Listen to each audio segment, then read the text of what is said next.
Ahojte, vítam vás Astro Michaela. Pýtali ste si, na Instagrame ste zahlasovali za možnosť, že chcete videá na YouTube, takže toto je moje prvé video, astrologické video, mám tu otvorený astrologický program a dneska si povieme o tranzitoch, ktoré sú momentálne na nebi.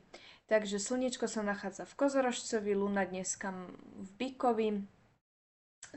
Mne sa veľmi páči, že tá Luna harmonizuje s Merkurom a s Venušou. Má ešte síce kvadrát Mars, ale to už v podstate v priebehu pár hodín odoznie, to bolo skôr záležitosť včerajška. Tá Luna v Bykovi je o pohode. Je to o pohodovej atmosfére, o láskyplnej atmosfére. Dneska proste máme chuť sa dobre obliecť, dať si niečo dobré do brúška, napapať sa, uvariť si niečo dobré, alebo napríklad aj objednať si jedlo, donášková služba. Proste nejakým spôsobom máme chuť sa jednoducho rozmaznávať, máme chuť rozmaznávať to naše telo, máme chuť ísť na masáž, máme chuť si kúpiť niečo pekné na seba, nejakú kabelku, alebo ísť si spraviť nové vlasy, alebo takýmto nejakým spôsobom.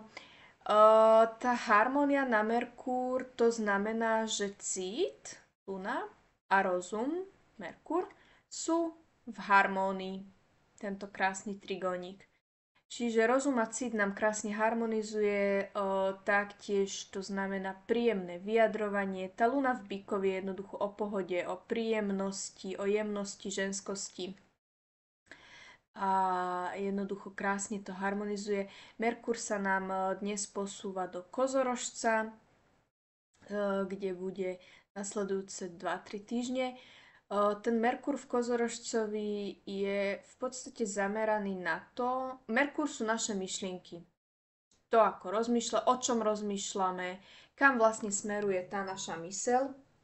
No a Merkur v Kozorožcovi je hlavne zameraný. Naše myšlienky sa budú točiť v tomto období v priebehu najbližších 3 týždňov ohľadom ako dosahovania úspechov v kariére, ako ešte viac pre tých, čo samostatne podnikajú, tak budú rozmýšľať, ako ešte viac jednoducho rozvinúť ten biznis, čo preto ešte môžem spraviť. Budú nám napadať ako také úžasné myšlienky, nápady. Taktiež aj Merkur je o komunikácii, ten kozorožec prináša stabilitu. Extrémnu stabilitu v komunikácii, takže komunikácia s druhými ľuďmi, aj napríklad komunikácia vo vzťahu, alebo všeobecne s druhými ľuďmi, bude jednoducho o stabilite, o pokoji, o kľude. Ten kozorožec sa vyjadruje kľudným spôsobom, jednoducho nie je to vôbec ako o hádkach, nie je to o nejakých nedorozumeniach. Merkur je direktný, chvála Bohu. No a vlastne ten Merkur v Kozorožcovi je hlavne zameraný teda na tie dosahovanie cieľov, čo sa týka kariérneho, napríklad aj ako dohnanie nejakých zameškaných vecí, spravenie si poriadok v papieroch, máme možnosť si ako dávať dokopy financie, robiť nejaké účtovníctvo, proste ako fakt si zorganizovať financie, účtovníctvo, možno aj spraviť nejaké zmeny na bankovom účte. Ten konzorožec je o tých financiách, o tých finančných otázkach, o otázkach našej stability. O tom bude teraz Merkur v Kozorožcovi najbližšie 3 týždne, až pokiaľ sa dostane do Vodnára. Takže dneska Luna v Bíkovi sme si krásne rozobrali. No a čo tu ešte máme? Mars sa nám, čo je dnes 8. Mars sa pred 2 dňami 6. posunul retrográdnym pohybom, čiže spätným pohybom dozadu z leva do znamenia raka. Bude retrográdnym, tuším ešte do konca februára, neviem teraz úplne presne. Ten retrográdny Mars v Rakovi je fakt v ťažkej pozície, ešte aj opozícia Pluto. Toto je fakt veľmi ťažká pozícia pre Mars, pretože je v Rakovi. To je poprvé. Poprvé je v Rakovi, kde je v podstate v páde. Nie je mu tam dobre, pretože v Kozorožcovi je Mars povýšený, v Rakovi je v páde a ešte je do toho aj retrográdny. Čiže čo to znamená?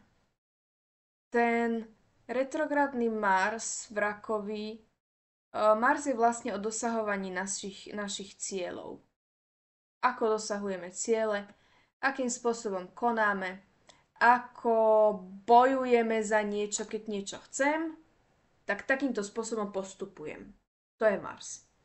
No a teraz ten Mars je v Rakovi. Rak, keď niečo chce, rak je kardinál, tam je tá kardinalita, hej. Rak je jedno z kardinálnych znamení.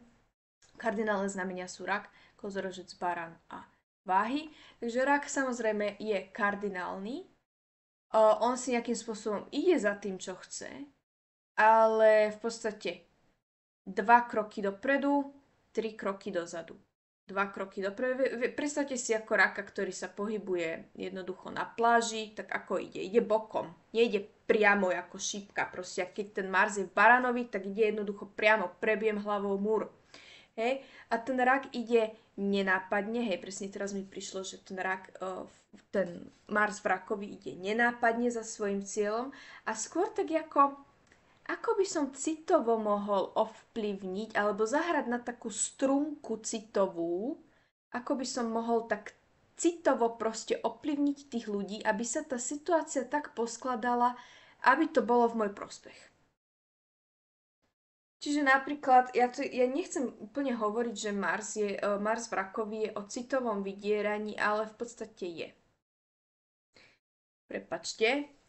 Ale v podstate Mars v Rakovi, ešte keď je retrográdny, keď niečo budeme chcieť v tomto období a nebudeme to vedieť dosiahnuť a už nebudeme vedieť jednoducho, ako sa pohnúť dopredu, tak budeme mať sklon k citovému vydieraniu, ako fakt hraniu na tie emócie.